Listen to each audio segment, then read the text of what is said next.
Good morning, students. This is chapter number 40, Semiconductor Electronics. And today's topic is PN junction diode. Right? So, this is topic number 3, PN junction diode. PN junction diode. When P-type semiconductor are joined to a N-type semiconductor such that the crystal structure remains continuous at the boundary, the resulting arrangement is called PN junction diode or a semiconductor diode or a crystal diode, right? So the assembly of P-type and N-type semiconductor is called PN diode, right? Now this is the surface in contact between P-type and N-type semiconductor, this dotted line. This line or this surface is called junction. So this is the surface in contact between P-type and N-type semiconductor. In P-type, the majority charge carriers are holes, whereas in N-type, the majority charge carriers are electrons, free electrons, right?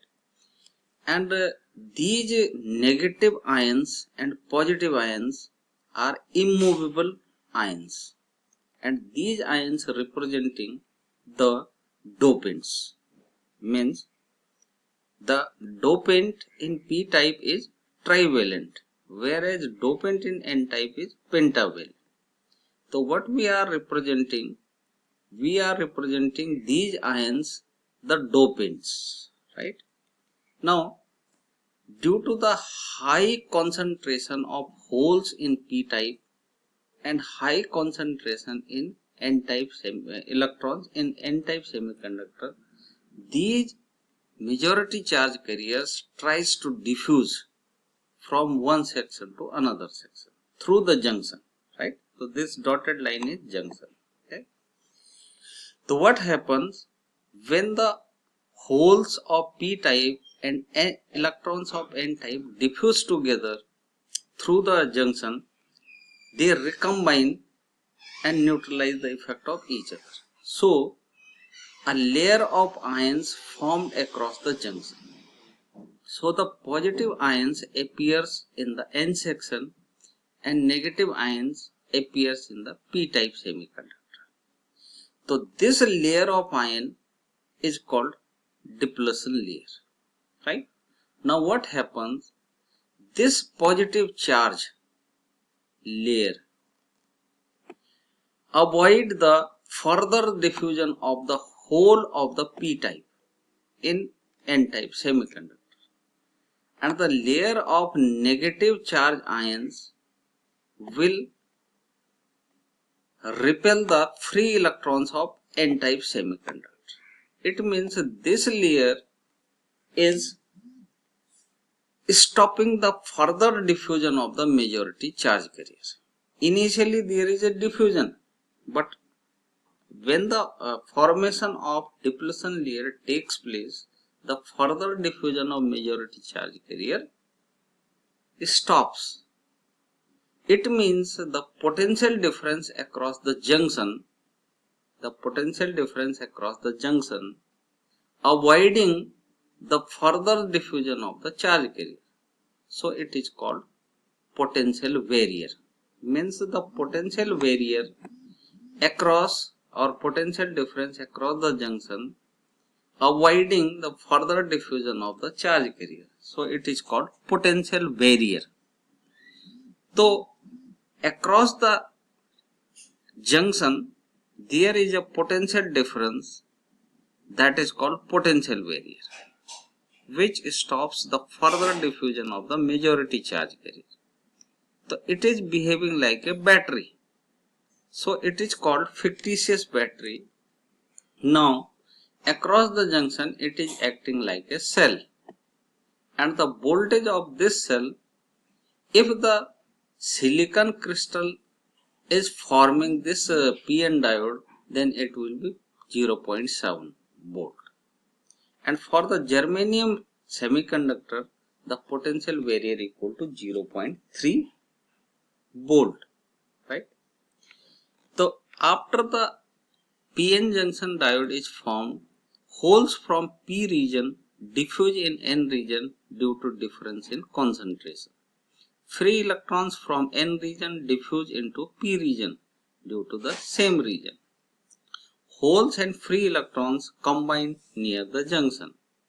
Each recombination eliminates an electron and a hole. The uncompensated negative immovable ions in P region do not allow any more free electron to diffuse in N region. The uncompensated positive immovable ion in N region do not allow any more hole to diffuse from P region. Right? The positive donor ion in N region and negative acceptor ion in P region are left uncompensated. The region containing the uncompensated acceptor and donor ions is called depletion region or depletion layer, because this region is devoid the mobile charges. Since the region is having only immovable charges, therefore this region is also called space charge region. The N region is having higher potential than the P region. So, an electric field is set up as shown in the figure. The difference in potential between P-type and N-type across the junction makes it difficult for the holes and electrons to move across the junction. This acts as barrier. Hence, it is called potential barrier or height of the barrier. The physical difference between one side and the other side of the barrier is called width of the barrier. Means the width of the depletion layer is called width of the barrier. Potential barrier for silicon is nearly 0.7 volt and for the germanium it is 0.3 volt. The potential barrier opposes the motion of majority charge carrier. However, a few minor majority carriers with high kinetic energy manage to overcome the barrier and cross the junction. Only the majority charge carrier having high kinetic energy. Now, this is the symbol of diode. This side is P-type and this line is representing the N-type semiconductor. Physically, diode is like this. The black side is P-type and the white side is N-type. Physically, diode exists in this form. But this is the symbol of diode. So we have to make this symbol in the electronic circuits for the diode. Right? Now forward biasing of PN diode. What is forward biasing of PN diode? When a battery is connected across the PN diode, the positive terminal of battery connected to P-type and negative terminal connected to N-type, so we have to say that diode is forward biased. Now we are connecting this battery to the PN diode, right? So what happens? This circuit is called the PN diode in forward biasing, right? Now the depletion layer is avoiding to motion of the free electrons of N-type and majority charge carrier holes of P-type to move through the junction. So this barrier is stopping the further movement. But the battery's positive terminal repelling the holes of the P-type and negative terminal repelling the free electrons of N-type, right, towards the junction, whereas the potential barrier is stopping this movement, right? So what happens when the positive terminal of battery connected to P region and negative terminal is connected to N region, then the PN diode is said to be forward biased. when the voltage of battery, external battery, is greater than the potential barrier, the majority charge carrier will diffuse through the junction. But if the voltage of battery, external battery, is less than the potential barrier, then majority charge carrier cannot diffuse through the junction. Now, holes in p region are repelled by positive terminal and free electrons in n type are repelled by negative terminal of the battery. So, some holes and free electrons enter in the depletion region. The potential barrier and the width of the depletion layer decreases. The width of the depletion layer decreases in forward biasing. Therefore, a large number of majority charge carriers diffuse through the junction if the voltage of external battery is higher than the potential barrier. Hole current and electronic current are in the same direction. So, the net current becomes the sum of hole current and electronic current. Once they cross the junction, the holes in N region and electrons in P region becomes majority carrier of charge and constitute the minority current. For each recombination of electron and hole, an electron from the negative terminal of battery enters in N region and then drift towards the junction. In the P region, near the positive terminal of battery, an electron breaks covalent bond in crystal and thus a hole is created.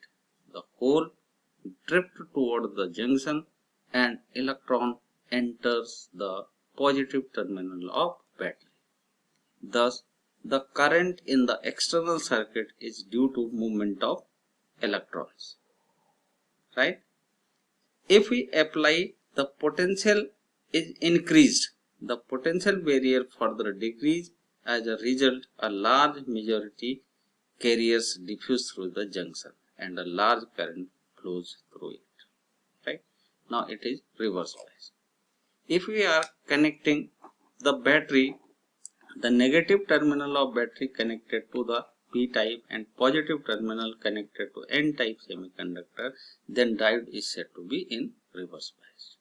In reverse bias, the external battery is trying to repel the or attract the majority charge carrier away from the junction, and the same work is doing by the depletion layer. The potential barrier also repelling these majority charge carrier away from the junction. So, in this case, the external battery is supporting the potential barrier. So, the width of the depletion layer increases, right, in reverse biasing. So, no charge carrier will cross through the junction. So, there will be a very small current, microampere current will flow in the circuit, right? But if we increase the negative or reverse voltage, then after a certain voltage the breakdown takes place, a tremendous current flows through the circuit. Now you can see the graph for the forward biasing and reverse biasing. This is a diode connected with battery with the help of rheostat. If we increase the voltage, the forward biasing is increasing. Now what happens? Till the potential barrier, the current is very small. But after that, when the voltage of external battery becomes greater than the potential barrier, the current increases linearly in forward biasing. Right? Now, see the case of reverse biasing. In this case, the P type is connected to the negative terminal of the battery. Now, if we draw the graph for the reverse biasing, reverse voltage, here is reverse current. So initially there is no current, practically no current in the circuit, but after a certain voltage the current becomes maximum, and breakdown takes place, that is called breakdown voltage or Zener voltage. So this is the graph for forward and reverse biasing of the diode. Thank you.